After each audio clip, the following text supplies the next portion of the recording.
les entretiens des patriotes, bonjour à tous. Pendant que Jimmy Fallon se moque d'Emmanuel Macron, Julien Pain s'attaque à Elon Musk. Avant de traiter ces informations et beaucoup d'autres, un spécial remerciement à tous mes gentils donateurs à l'aide de ces merci rémunérateurs. Et aujourd'hui sont à l'honneur BF, Louis-André, Nathalie Roger, Meckel, Fernande Richtel et Michel C. Merci à eux du fond du cœur et puis je tenais à vous remercier très chaleureusement pour votre soutien. On ne lâche rien, les petits pouces levés, les gentils messages et la diffusion sur d'autres réseaux sociaux.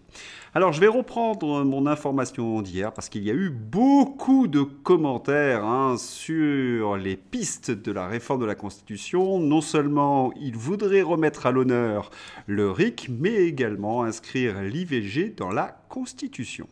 En ce qui concerne ce fameux référendum sur les questions citoyennes, on apprend que le chef de l'État y va très prudemment et certains commentateurs n'hésitent pas à dire que ce n'était qu'un effet d'annonce. Comme je vous l'ai dit hier, c'est bien une opération de communication. Quant à l'IVG inscrit dans la Constitution, j'ai parlé de gadget. Alors certains se sont un petit peu émus du terme. Alors il faut savoir ce que c'est qu'un gadget. C'est quelque chose qui ne sert à rien. Ce n'est qu'une opération de communication. Parce que l'IVG est déjà dans le droit français. L'inscrire dans la Constitution, ce n'est qu'une opération de communication.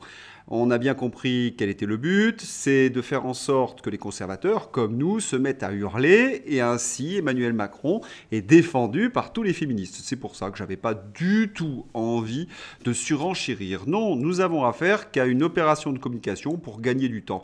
Maintenant, si vous voulez savoir ce que je pense de cette décision, eh bien, je pense comme notre ami Jean-Frédéric Poisson. Constitutionnaliser l'avortement est un contresens constitutionnel. Où sont la liberté, l'égalité, la fraternité dans la suppression d'une vie humaine qui ne peut rien défendre, revendiquer, plaider? D'où vient cette haine mortifère déployée vers les plus fragiles de nos semblables? Et puis, dans la Constitution, il y a également le droit à la vie. Et il faut également ajouter qu'Emmanuel Macron voudrait voter une loi sur l'euthanasie. Donc nous avons une société qui nous explique que le nec plus ultra, c'est le massacre des saints innocents, ou le massacre des personnes les plus fragiles. Nous avons bien la définition d'une société décadente et qui est en train de s'écrouler. Je montrerai d'ailleurs quelques éléments en fin d'entretien. Eh bien, c'est le résultat de la société de 1968, cette société ultralibérale fondée sur la consommation. Il n'y a plus de citoyens, il n'y a plus d'hommes équilibrés, il n'y a plus que des consommateurs. Nous sommes d'accord, nous les conservateurs, avec les communistes. C'est la société petite bourgeoise. Et nous les voyons, ces petits bourgeois, ces bobos des villes, ces gauchistes défendant essentiellement leurs petits droits. Il n'y a plus de nation, il n'y a plus de grandeur, il n'y a plus de transcendance. Non, leurs petites affaires. Et ils attaquent évidemment tout ce qu'il y a de grand. Et Emmanuel Macron est un très bon représentant de cette classe sociale, en quelque sorte. Nous allons passer maintenant aux punaises de lit. Et pour quelle raison? Parce que Jimmy Fallon, déguisé en Emmanuel Macron, s'est moqué donc de notre président de la République et évidemment des punaises de lit. Le présentateur américain Jimmy Fallon parodie Macron avec une chanson sur les punaises de lit. Il y a des insectes à Paris qui sont plus gros que les puces et qui vous démangent. Elles peuvent être dans vos draps et même dans la moumoute d'Emmanuel Macron que l'on voit apparaître un peu grosse sur le poitrail de Jimmy Fallon. Si j'étais vous, je ne l'aurais plus de Airbnb. Oui, voilà, je vais arriver à le dire. Si Jimmy Fallon s'est déguisé de cette manière, avec la moquette qui sort de la chemise, c'est qu'il faisait certainement référence à une photographie très célèbre d'Emmanuel Macron. Vous vous en souvenez? Je vous l'avais présenté en 2022, Emmanuel Macron, qui est considéré comme un personnage méprisant, a voulu casser cette image en apparaissant sympathique, décontracté, en bras de chemise en quelque sorte, ouverte. Et puis sur le plan cinématographique, lorsqu'on voit la moumoute à l'air, il y a peut-être une petite allusion donc à Sean Connery, Emmanuel Macron, James Bond. Oui, j'ai bien dit James Bond, il y a quelque chose de pathétique et de ridicule dans Emmanuel Macron. Il n'arrive pas à être lui-même, il joue toujours un rôle. Il a toujours besoin de se costumer. Mais voilà, si Jimmy Fallon a pu faire ce sketch sur les punaises de lit, c'est qu'au préalable, il y a eu une campagne de presse qui a dénoncé l'invasion de ces insectes à Paris. Et les journalistes du monde entier s'inquiètent à un an des Jeux Olympiques.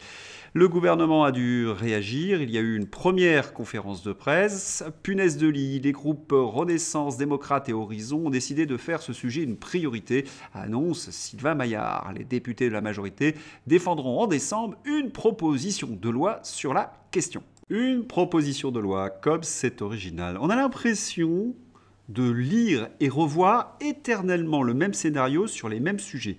Que ce soit pour la délinquance avec Marseille, vous savez qu'Emmanuel Macron, tous les 2 ans, va à Marseille présenter des lois où il propose de dépenser des milliards pour résoudre les problèmes de délinquance et d'intégration.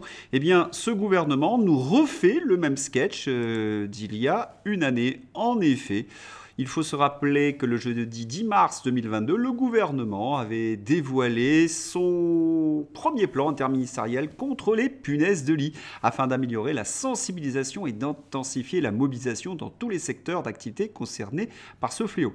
Le moins que l'on puisse dire, c'est que ce plan, évidemment, fut un échec. Et puis, comme d'habitude avec Emmanuel Macron, il nous avait même annoncé un observatoire national de la punaise de lit qui n'a jamais vu le jour. Un effet d'annonce, de la communication, aucune décision concrète.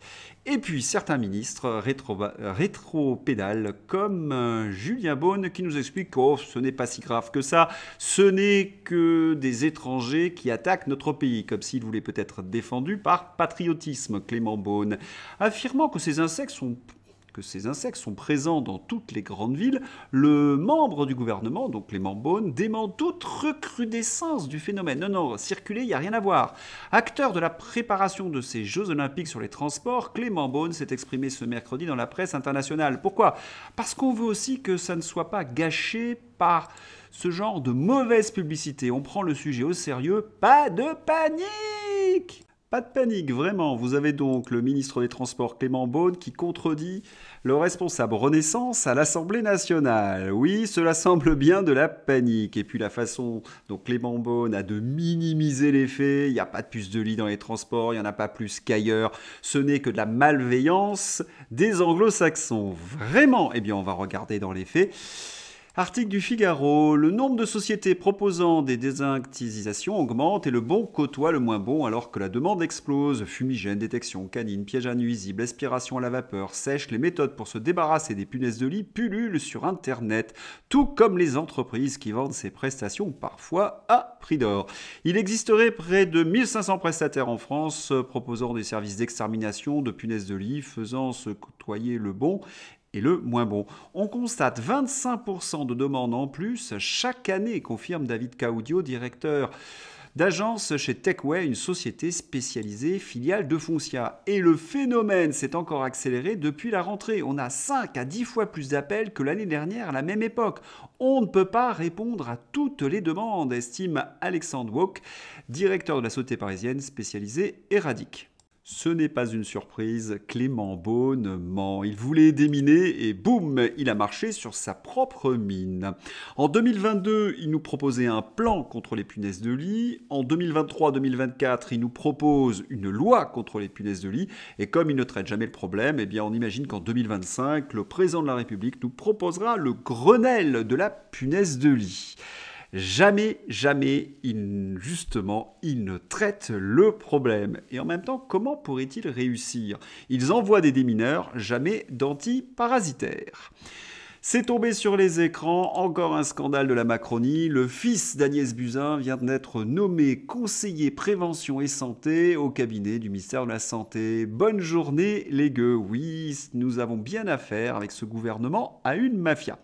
Il y a quelque temps, Bruno Le Maire nous avait expliqué « Non, les Français ne s'appauvrissent pas. Les Français ont des revenus qui augmentent régulièrement année après année. » Bruno Le Maire, ministre dilaté de l'économie et des finances. Vous vous souvenez que j'avais dénoncé ce mensonge, que j'avais montré schéma, diagramme, donné à l'appui, que Bruno Le Maire mentait effrontément.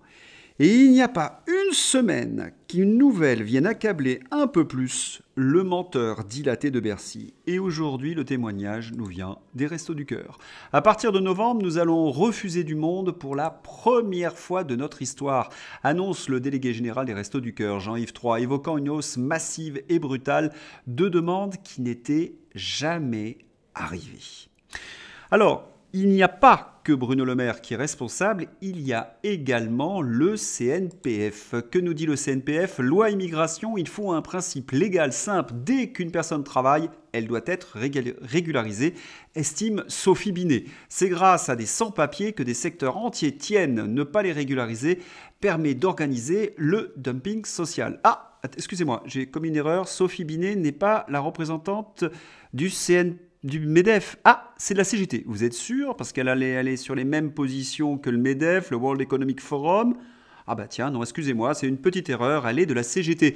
Et d'ailleurs, c'est ce que nous explique Charles-Henri Gallois. C'est un raisonnement totalement absurde. Sophie Binet semble travailler pour la pression à la baisse sur les salaires, et donc l'appauvrissement des Français, comme le MEDEF, et ne pas défendre les salariés. Une régularisation des sans-papiers envoie un signal et constitue un appel d'air pour une nouvelle vague d'immigrés illégaux. C'est au contraire alimenter encore plus la concurrence déloyale. Sophie Binet préfère donc favoriser un système qui paie les gens au lance-pierre plutôt que de former et d'augmenter les salaires.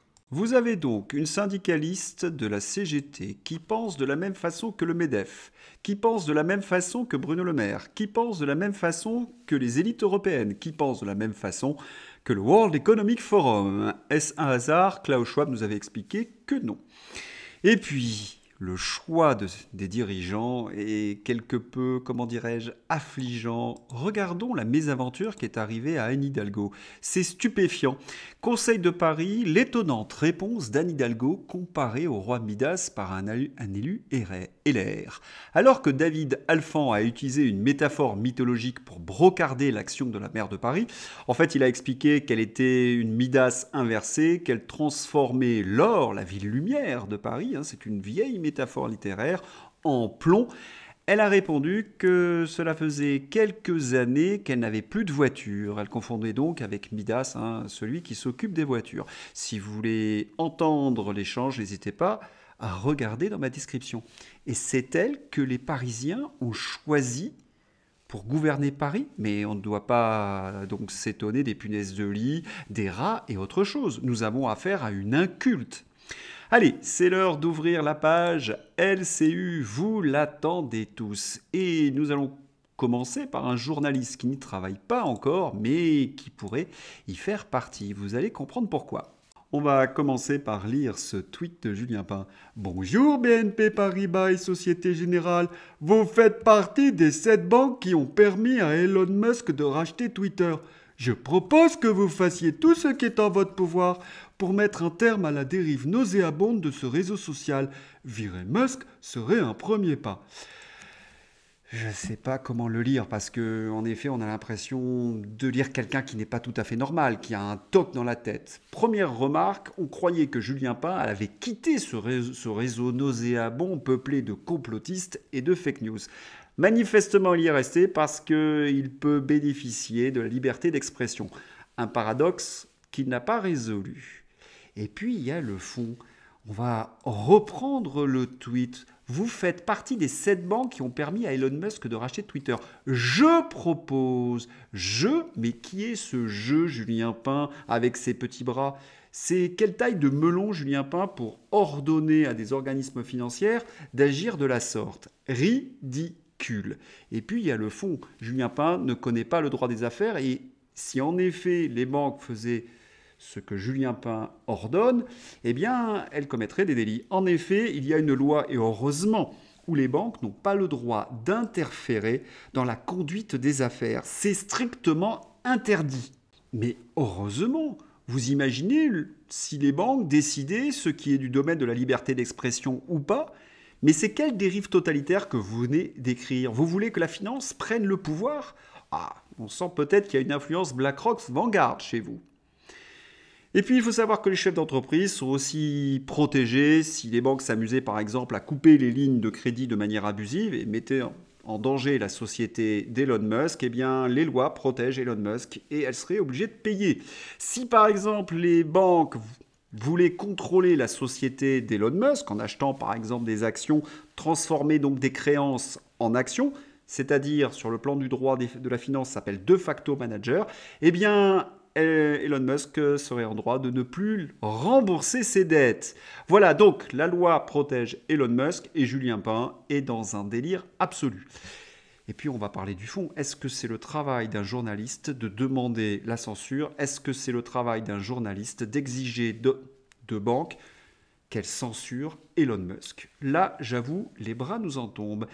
Mais pourquoi Elon Musk, que l'on sait un journaliste aux ordres, se met à attaquer l'homme d'affaires? Eh bien, c'est à cause du tweet que je vous ai présenté hier. En effet, Elon Musk s'est moqué de Zelensky. Il a provoqué, selon LCU, un énorme scandale. On ne voit pas pourquoi, d'ailleurs, cette plaisanterie que je vous montre à l'écran provoque un scandale, quand cela fait 5 minutes que tu n'as pas demandé des milliards de dollars. Mais on va remontrer la capture d'écran que j'ai prise sur LCU. Ce n'est pas Zelensky.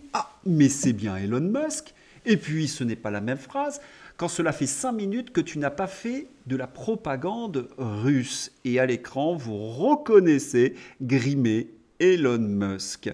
Et ce sont les députés ukrainiens qui ont fait cette transformation. Ce que l'on peut dire, c'est qu'elle n'est pas, comment dirais-je, du meilleur goût, même pour les chroniqueurs de LCU.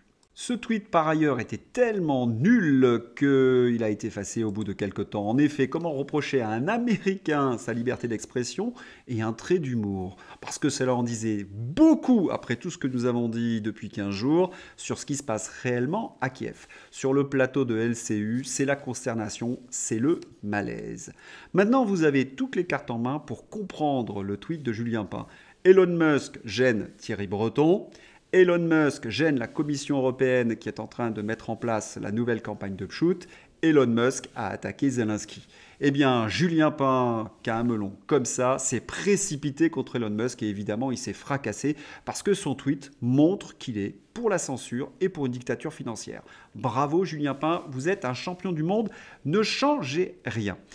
Quant aux journalistes de LCU, ils ne se font plus d'illusions. Voyez ce que dit Brunet. Les puissances militaires occidentales sont à court de munitions. L'OTAN est à court de munitions pour permettre à l'Ukraine de se défendre contre une invasion à grande échelle de la Russie.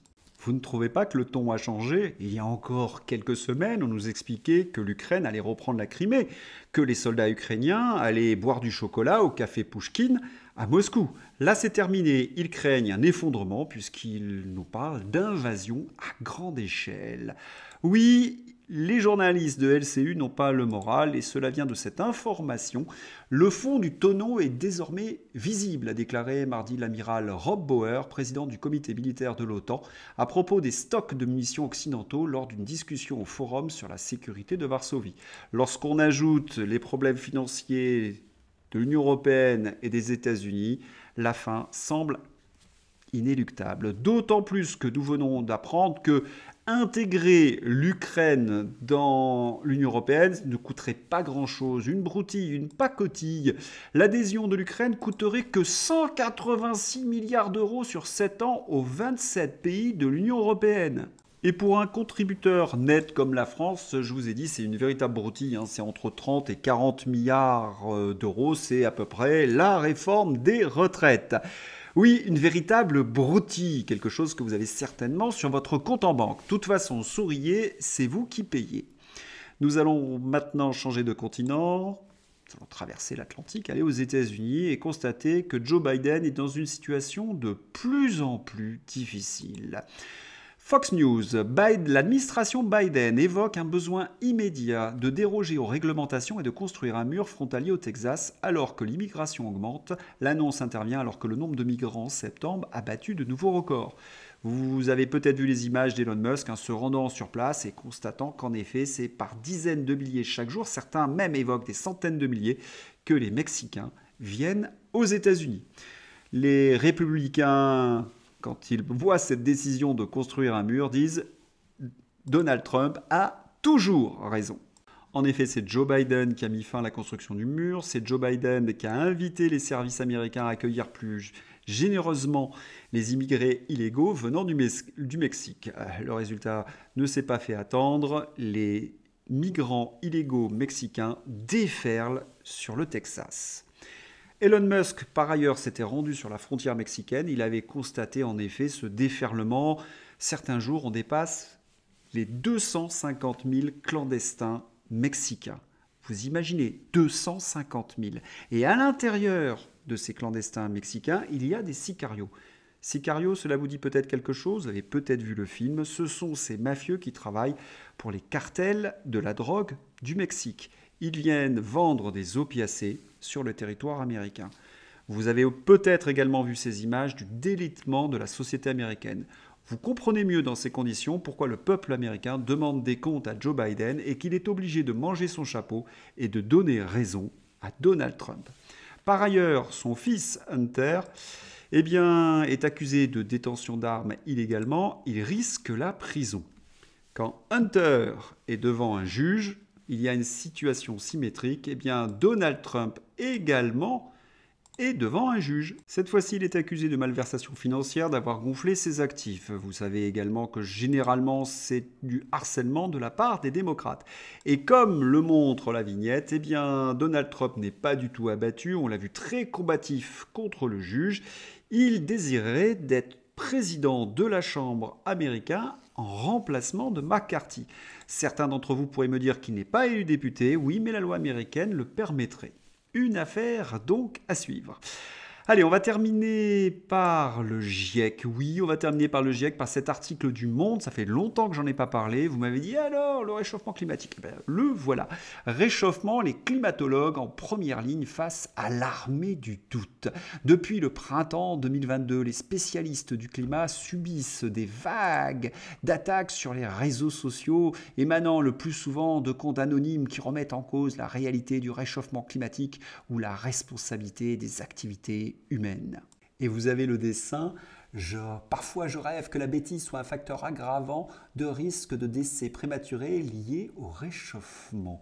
Je trouve que le dessin, si vous voulez, exprime parfaitement l'état d'esprit des journalistes du Monde. Ils rêvent la mort de leur adversaire. C'est-à-dire que quand vous apportez de la contradiction, vous êtes forcément un idiot, un crétin, un anonyme, un déplorable, un complotiste, un anti-vax. C'est le monde en noir et blanc selon les journalistes du Monde. C'est un monde manichéen. Lorsque j'ai présenté des éléments justement sur le réchauffement climatique, il émanait de grands scientifiques reconnus. Non, c'est ce que dénonce la bonne Despot. Il y a quelques experts autoproclamés qui décident qu'il y a une doxa et tous les gens qui vont à l'encontre de la doxa sont des abrutis. Mais ils se rendent compte de la dérive totalitaire que cela signifie de vouloir la mort de leurs adversaires. Je crois qu'ils ont franchi un palier. On voudrait leur rappeler qu'ils ont eu la même attitude pendant la pandémie et que les faits leur ont donné entièrement tort. Lorsque nous montrons des erreurs du GIEC, il pourrait avoir l'honnêteté de les reconnaître.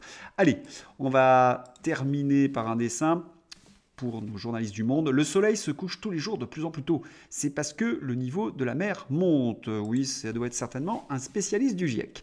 Allez, si vous avez aimé ce journal, n'hésitez pas à le diffuser, à le soutenir. Et puis, je vous souhaite une excellente journée. À bientôt. Au revoir.